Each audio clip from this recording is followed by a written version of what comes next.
And now, BillyCBoxing.com presents Thumbs Up, Thumbs Down with Billy C. Here he is, Billy C.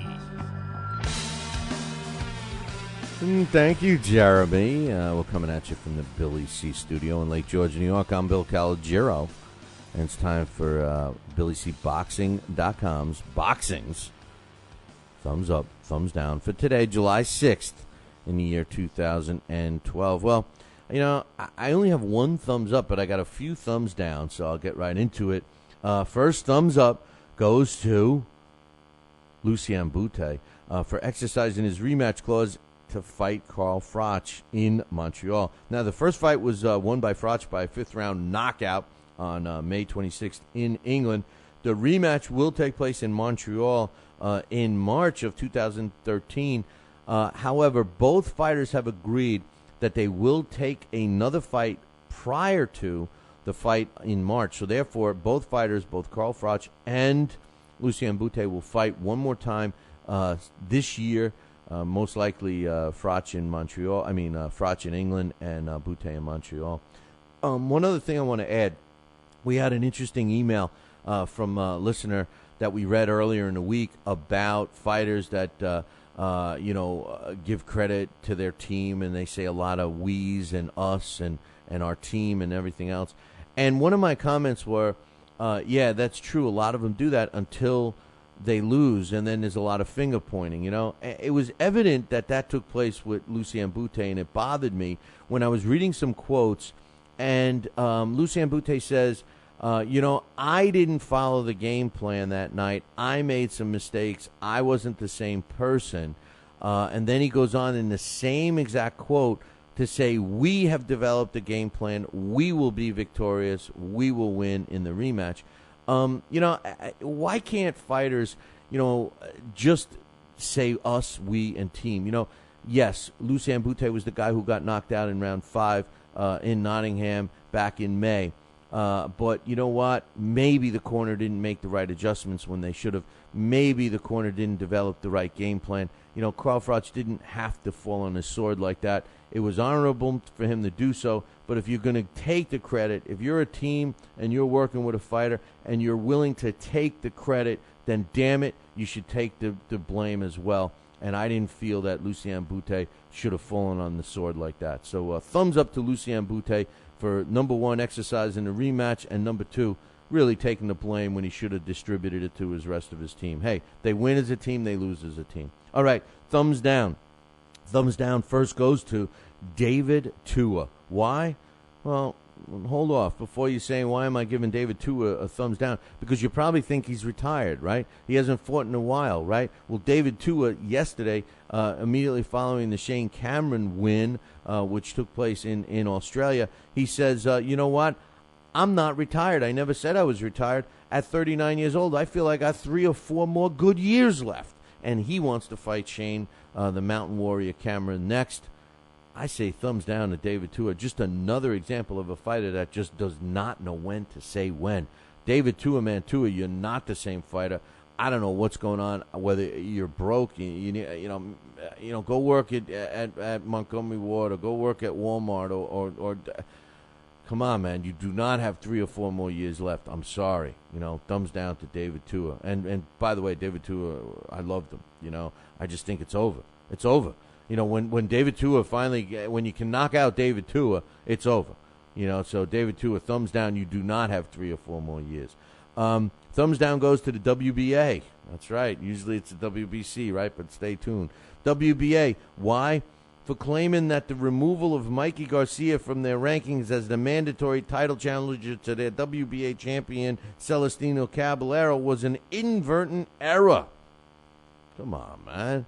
What, they didn't pay the money and you inadvertently deleted him from the thing? Now that the check cleared or whatever, and now he's back as the mandatory.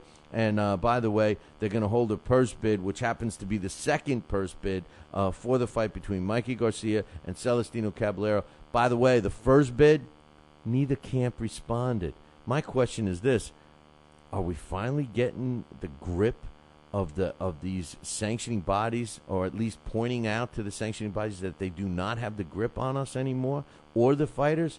You know, when a sanctioning body says we are going to have a purse bid, that means the agreement hasn't already been made. And if the purse bid goes, anybody can win it. Nobody bid on this fight. Nobody bid on it.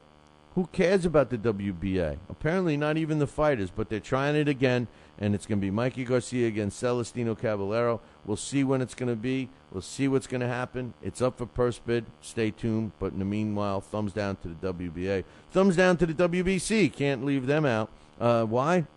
Because they started a process for an elimination bout between Esterly Landa and Vanes Martirosyan. And come on, man. We wanted to see Esterly Lara fight Saul Alvarez. That's the fight everybody wants. But the WBC likes to think that they control boxing, so they're kind of putting Golden Boy in a good position, because Golden Boy now could say, oh, we wanted to fight Esterly Lara, but the WBC has us has Esterly Lara being ordered to fight an elimination bout between Vanes Martirosyan, and therefore we got to pick another opponent. It's BS. I think it's terrible that the WBC is pulling this, and the bottom line is that the Golden Boy and Esterly Lara and Saul Alvarez should all say, no, we want to fight each other. They should make that fight now. It's a good fight for both fighters, and I think boxing needs that kind of a fight right now. Thumbs down to the WBC. And finally, thumbs down to CompuBox. You know, everyone, especially HBO, needs to stop using CompuBox as fact statistics. All of these numbers that we get from CompuBox are subjective statistics. What that means is, and I read a thing earlier in the Talking Boxing with Billy C show, an interview with Bob Cannabio, who happens to be the president of CompuBox, who was one of the guys keeping track of the statistics for the Manny Pacquiao and Timothy Bradley fight. He started making excuses of what the possible reasons why the judges scored, and kept basing what his stats were by CompuBox as being fact, when in truth all they are was Bob Cannabio and whoever else is taking the numbers or hitting the button. It's their subjective opinion on whether that punch scored, whether that punch landed effectively, not effectively, whatever. It's their subjective opinion. Since when is their subjective opinion fact? It's the same thing as saying that the judge's subjective opinion was either right or wrong. We choose 3 judges to judge a fight for us. Their subjective opinion is what makes the fight officially a win or a loss for someone, not CompuBox. As soon as we remove the human element, that is, develop a system where you have some type of a transmitter and some type of a receiver to record punches that are thrown and actually landed, and remove the subjectiveness out of it, which is the human element, then we can use the stats as real stats and not subjective stats. Until this happens, this is all BS. HBO shouldn't discuss these stats. No one should discuss these stats until after the fact. The fight is over and you talk about it just as a conversation piece. CompuBox had it this way. So-and-so had it this way. We had it that way. That's all in discussion. But during a fight, and to throw it up on the screen, or to have Senator John McCain go in front of the House and present it as fact, is wrong. And it makes us look stupid. It is not fact. It's subjective.